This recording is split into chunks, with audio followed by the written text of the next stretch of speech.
Light of the Jedi by Soule is a book that I hyped up in my head for so long, and I can now happily say that it managed to live up to the hype surrounding it and then some. Before I go any farther into this review, just know that this will be a spoiler and non-spoiler review. I will be sure to make it known when I'm about to go into heavy spoilers, but until then, we'll just focus on a non-spoiler review. Set 200 years before The Phantom Menace, Light of the Jedi seems to scratch an itch that I've had for a while when it comes to Star Wars, which was always wanting to know more, wanting to expand my knowledge of the galaxy far, far away. The New High Republic era was an area of Star Wars that was never covered even in Legends. I remember finishing the Darth Bane trilogy and wanting to know what happened next, since the next book in chronological order was Darth Plagueis, leaving around a 900-year gap in the Star Wars timeline.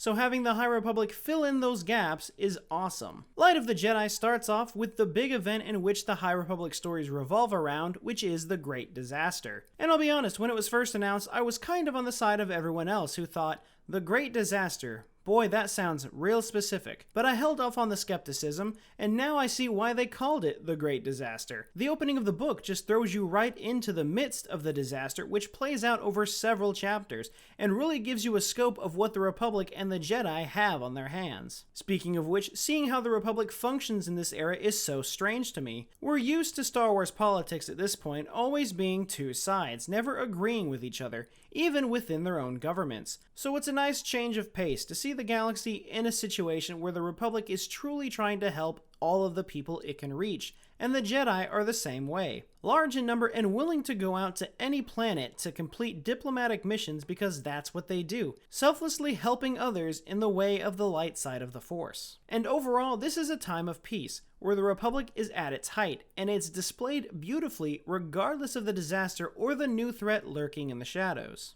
The new threat being the enemies to the Republic and the Jedi known as the Nihil, which have been created in such a unique way. The original launch trailer for the High Republic referred to them as Space Vikings, and that's exactly what they are. A group of people with no morals who want nothing but to take what others have, while at the same time posing a new threat that the Jedi Order has never faced. Along with a new view of the galaxy, Light of the Jedi also introduces us to a whole new cast of brand new characters that I absolutely loved. I never at one point thought a character was wasted or just created to fill space. Each character felt like their own and felt like they needed to be there. So far, my favorite characters are some of the new Jedi, like Jedi Master Avar Kriss and Jedi Padawan Bel Zettifur. Avar Kriss is just overall a really cool character. While she's written fairly similar to Bastila Shan, she's still also different enough to not be a complete copy. While she is a very respectable Jedi in the Order, she's also very laid back a lot of the time, and I love how her view of the Force is like a musical orchestration. Bel Zettifur, on the other hand, is a Jedi Padawan who just wants to focus on becoming a better Jedi, but has trouble with his connection to the Force at times, and I thought Bel's character was a great way to show the hardships that Padawans go through as they move towards becoming a true Jedi Knight. The Nihil have also created some of my favorite characters, and while he is still very much a mystery, Marchion Ro managed to become one of my new favorites as well. Mainly because every time he was on the page, he was doing something different.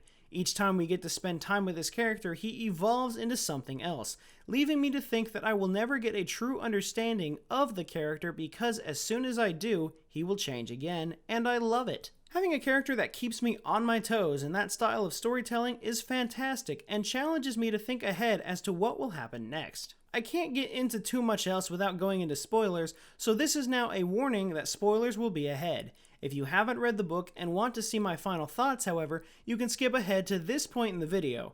But spoilers will start in 3, 2, 1. Going back to the Great Disaster for a minute, I felt that the destruction of the Legacy Run was small at first, but it wasn't until I realized that pieces of the ship flying directly out of hyperspace and towards other systems is why it's considered the Great Disaster. Billions of lives are on the line here as systems and moons are impacted by these emergencies, most of which are still filled with the living crew of the Legacy Run, happening at random points and times that no one can predict. No one except for the Nihil. Thanks to Marchion Ro, the Nihil are able to know when these emergencies will happen, and uses it to their advantage to extort planets of their credit to ensure that they will destroy the emergencies before they destroy the planet. This is what makes them such a great threat.